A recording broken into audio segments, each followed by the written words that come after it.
안녕하십니까. 천세영 교육TV의 천세영 교수입니다. 오늘은 좀 무거운 주제일 수도 있고 우울할 수도 있고, 제가 대학 교수라서요. 그렇지만 반드시 생각해 봐야 될 문제인 대학에 대해서 좀 생각을 하려고 합니다. 오늘의 제목을 대한민국 대학이 사는 길, 우리 대학은 과연 살 길이 있는가, 이런 주제입니다. 내일 2018년 8월 23일 여러 신문들에서 뭐라고 하냐면 대학의 살생부가 발표된다. 듣기에도 상당히 참 소름 끼치는 이야기 같죠. 지난 6월 말에 이제 정부가 제2주기 대학 구조개혁 평가를 했고, 그 중에서 약 한 35% 정도, 4년제 대학으로 치면 160여 개 대학 중에서는 40개 넘는 대학의 구조 개혁 평가를 한 결과 앞으로 아주 급격한 개혁을 하지 않으면 곧 문을 닫아야 될 대학이다, 이렇게 아주 무서운 경고를 했죠. 그리고 한 달 동안 이제 2단계의 패자부활전이라는 이름으로 추가 평가를 좀 했고요. 내일 이제 그 결과가 나옵니다. 그래서 지금 곧 9월부터 시작되는 그 수시 모집을 앞두고 온 대학가가 지금 초비상이 걸렸고, 특히 이제 수도권 아래에 있는 충청권이나 호남권에 있는 강원권 대학들은 2학기 그 학생 등록이 과연 어떻게 될 것인가, 이런 이제 걱정부터 합니다. 물론 대학 바깥에 있는 사람들이나 또는 정부에서는 힘들면, 대학 경영이 정 힘들면 그냥 문을 닫으면 되지라고 아주 편안한 얘기를 할지 모르지만, 정작 대학을 경영하는 그 입장이나 대학에서 학생들을 가르치는 교수의 입장이나 또한 그 대학을 선택해서 다니고 있는 학생들의 입장에서는 그게 그렇게 간단한 이야기가 아닙니다. 일부에서는 대학이 과연 이렇게 정부가 죽이고 살리고 하는 그런 존재인가, 대학 스스로 알아서 잘 살 수 있도록 해야지 왜 정부가 이렇게 나서는가에 대해서 비판도 있습니다. 물론 또 한편에서는 대학들이 하도 방만하게 운영을 하고 학생들을 위한 그 경영 개선에 노력을 하지 않으니까 정부가 나설 수밖에 없지 않겠냐, 이런 얘기도 하죠. 그러나 다시 한번 좀 깊게 생각해 봐야 할 문제입니다. 유독 이 새 정부가 시작된 다음에 이 살생부라는 무서운 물이 나올 정도로, 또 얼마 전에는 대학의 그 입시 정책이 1년 넘어 공론화를 거치고 난 다음에도 사실선정 시험 문제를 봤습니다만은 답도 아닌 것이 답도인 것이 하는 그런 결정장애적 그 혼란을 보여주고 있는데, 여전히 정부는 이렇게 무서운 권력을 발휘하고 있고 대학가는 아주 부들부들 떨고 있는 상태이죠. 대한민국 대학이 과연 사는 일이 있는가, 이것이 오늘 우리가 한번 생각해 봐야 될 심각한 문제입니다. 물론 대학이 안고 있는 문제는 우리나라 대학만의 문제는 아니에요. 전 세계의 대학들도 또 마찬가지로 심각한 상황에 놓여 있긴 합니다. 그러나 물론 모든 세상의 개체라고 하는 것이 외부 환경으로부터 도전을 받죠. 그리고 그 도전에 또 응전을 하는 것이고요. 그래서 일단 이게 우리나라 대학만이 이렇게 어려운 것이 아니고 사실은 세계의 모든 대학들이 다 어려운 상황에 놓여 있다. 그 얘기를 먼저 생각을 해봐야 됩니다. 뒤에 그림이 하나 있어요. 이 그림이 지금부터서 1000년 전에 1088년에 이탈리아 북부 볼로냐라는 도시에서 세계 최초로 생겼다고 하는 대학, 볼로냐 대학의 당시 수업의 모습입니다. 이 볼로냐 대학은 지금도 볼로냐라는 도시에 아주 고색 창연한 모습으로 지금 있습니다. 물론 우리나라에 성균관도 있고 고려시대에 국자감도 대학이 있었는데 왜 하필 서양의 대학을 얘기하나 싶긴 하지만, 그러나 현재 우리가 흔히 알고 있는 대학의 모습은 이 서양 대학으로, 특히 중세에서 시작된 서양 대학의 그 성격이나 기능을 가지고 이야기를 해야 합니다. 대학의 그 공부하는 방식이라든지 공부하는 내용 같은 것들이 다 그렇다는 거죠. 흔히 이제 대학을 이 아이보리 타워 혹은 상아탑이라고 이렇게 되어 있고, 대체적으로 학문을 닫고 특히나 그 학문 중에서도 과학을 공부하는 곳으로 이렇게 되어 있죠. 그런데 그 1960년대 70년대부터 조금 시작됐었습니다만은 더 이상 대학이 학문 엘리트 기관만이 아닌 직업 교육도 함께하는 대중교육기관으로 변하고 있다. 학문 엘리트 기관이 일부 있긴 하지만 그것은 뭐 미국의 아주 그 연구 중심 대학인 하이레벨 대학들만 그렇고 대부분의 대학들은 그렇지 않다. 뭐 가끔 이제 이걸 우리나라 말로 연구 중심 대학이다 혹은 교육 중심 대학이다 이런 말로 합니다. 여기에 제대로 대응을 하지 못하면 그러니까 이제 그 대학이 살아남고 혹은 죽는데 이제 그 지표가 된다 혹은 기준이 된다 이렇게 얘기를 합니다. 대학이 맡고 있는 변화는 단순히 그렇게 많은 사람이 대학을 가는 그 대중교육기관으로의 변화만이 아니고, 사실 근본적으로는 학문의 성격 자체가 이제 더 이상 그 과학적 방법론에만 근거할 수 없고, 문화나 예술 같은 종전에는 학문이라고 분류되지 않았던 새로운 인류의 지식적인 모습들이 대학으로 많이 들어오면서 거기에 일종의 부적응이 생기는 것이기도 합니다. 특히나 최근에 이제 그 인터넷, 컴퓨터, 디지털 이런 그 변화가 생기면서 더 이상 글자와 숫자가 가득 차여진, 이제 뒤에 그림에서 보는 것처럼 교수가 앞에서 책을 보고 강의를 하고 있고, 학생들은 이제 책이 없는 친구들은 그냥 듣고, 책이 있는 사람들은 책을 보고 이렇게 읽고 쓰기 하는 이런 식의 이제 공부, 이걸 이제 흔히 이제 이 책을 읽고 쓸 줄 아는 사람들을 독터라고 이제 독도르라고 이렇게 불렀는데요. 이제 이런 식의 공부 방식이 이제 더 이상 이제 주요한 공부 방식이 되지 않고, 오히려 요즘은 말로, 소리로, 그림으로 그리고 뭐 춤을 추기도 하고 노래하기도 하고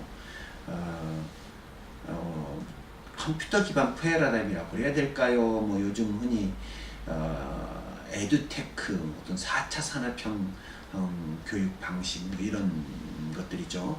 이런 방식으로 교육의 근본적인 방식이 바뀌었는데 대학이 거기에 미처 대응을 하지 못했다. 이제 이런 거죠.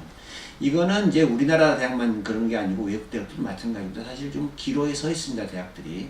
그러나 이제 대학들마다 거기에 좀 발빠르게 대처한 대학들은 뭐 혹시 칸 아카데미니 뭐 유데아스틴이 뭐 MIT, OCW니 이렇게 하는 것처럼 무크 형태의 그 교육 그 개혁을 하고 있긴 한데, 우리나라 대학들도 열심히 하려고 하는데 쉽지는 않다 이거죠.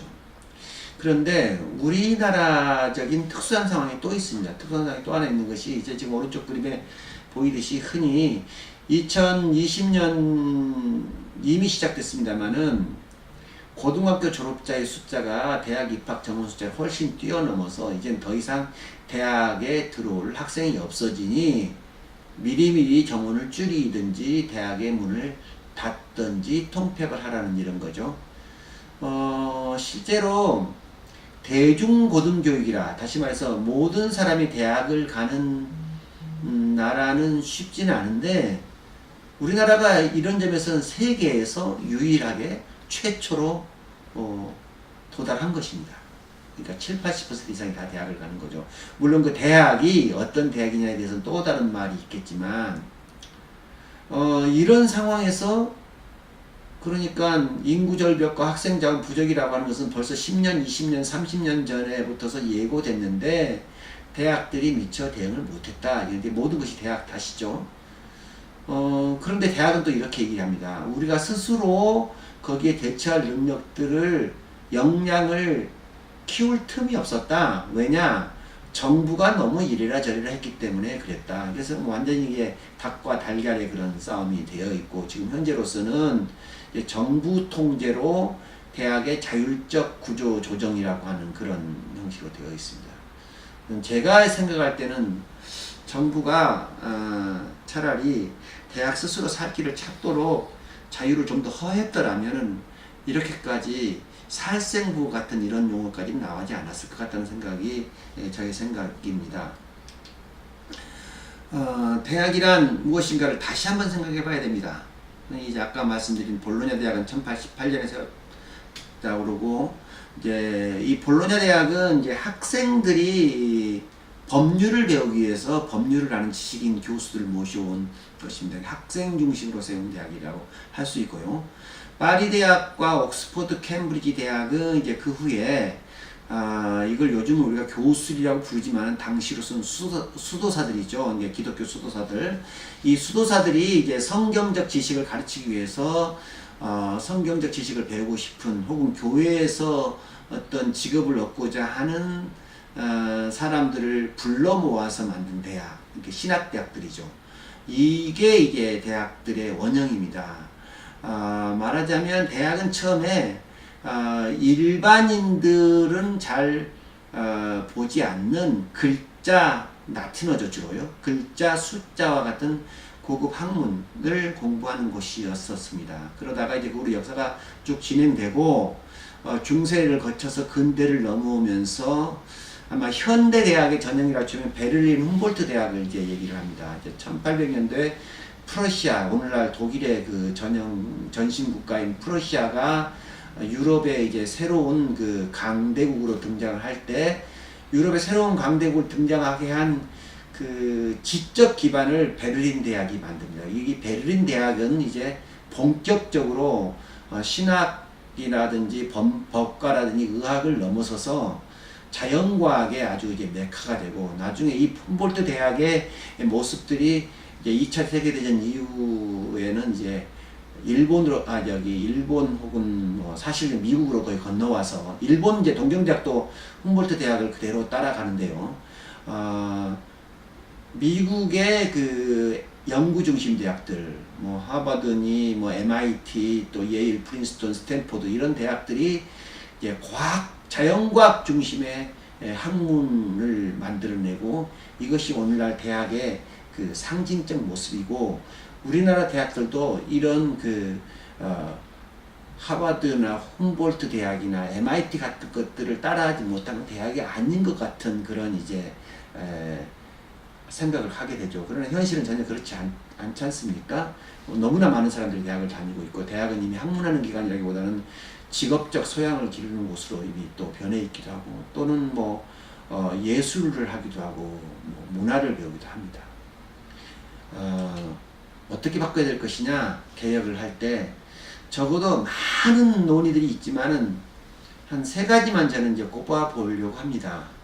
첫 번째로는 대학이 무엇을 하느냐의 방법과 관련해서 더 이상 학문과 과학만을 고집할 수는 없다.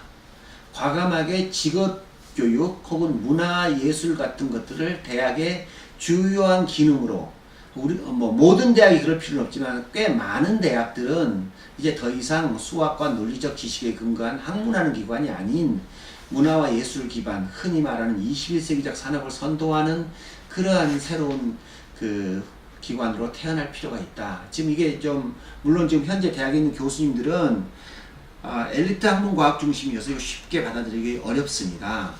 어렵지만은 이걸 받아들이지 않으면 더 이상 대학이 존립하기가 어려운 상황으로 좀 몰려 있는 거죠.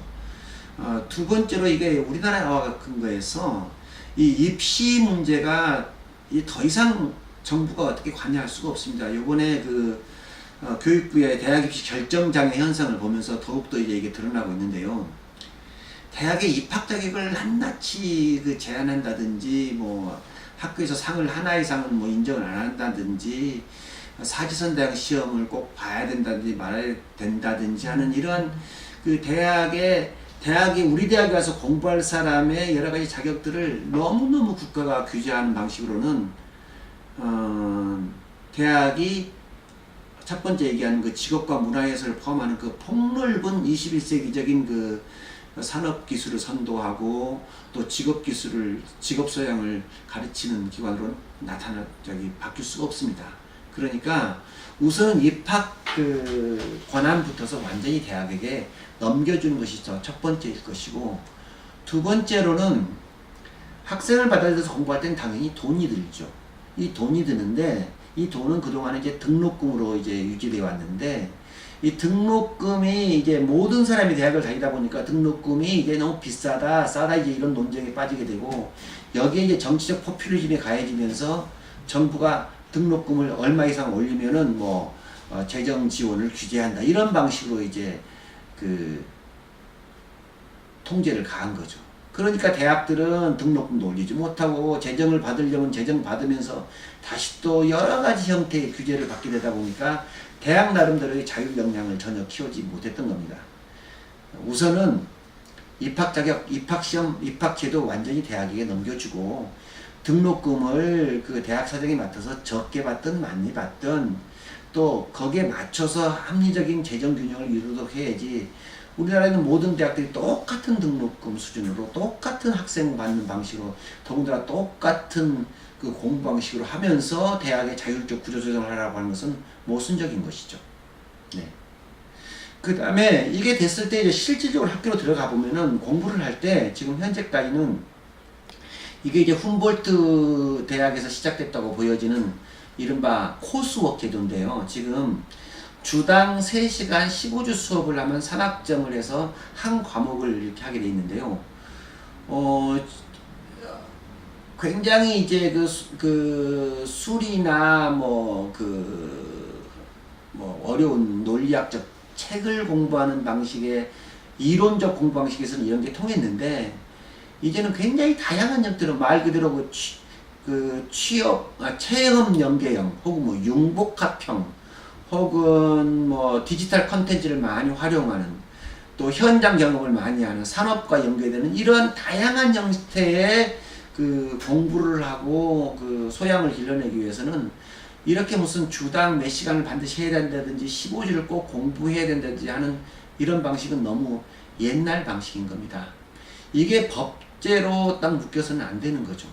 그러니까 대학들이 과감하게 우리 학교에 들어오는 학생들에게 만든 교육 프로그램을 운영하기 위해서는 때로는 일주일 동안 정말로 아주 깊이 있는 체험을 하고 나면은 한 학기 수업을 한 곳으로 본다든지, 어떤 경우는 한 1년 정도 해외에서 경험을 하면 그걸로 한 학기를 가름한다든지, 또는 어떤 경우는 인턴 사원으로 한 1년 정도 공부하면 혹은 한 학기 정도 공부하면 뭐 어느 정도 학점을 채웠다고 한다든지, 또는 온라인이나 무크로 한 1주, 2주 혹은 3주 정도 수십 시간 공부를 하고 나면 그걸로 한다든지 하는 이런 다양한 형태의 공부 방식들이 대학으로 과감하게 들어올 수 있도록 해야 됩니다. 근데 이것이 너무너무 많은 학칙 규제들이 묶여있는 겁니다. 고등교육법들에 의해서.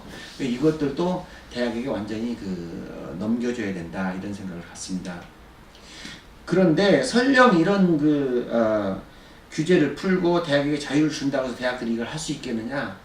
대학이 그걸 하기가 참 또 어렵습니다. 내부적으로 들어가면은. 그래서 몇 가지의 실행적 전략들이 필요한 건데요.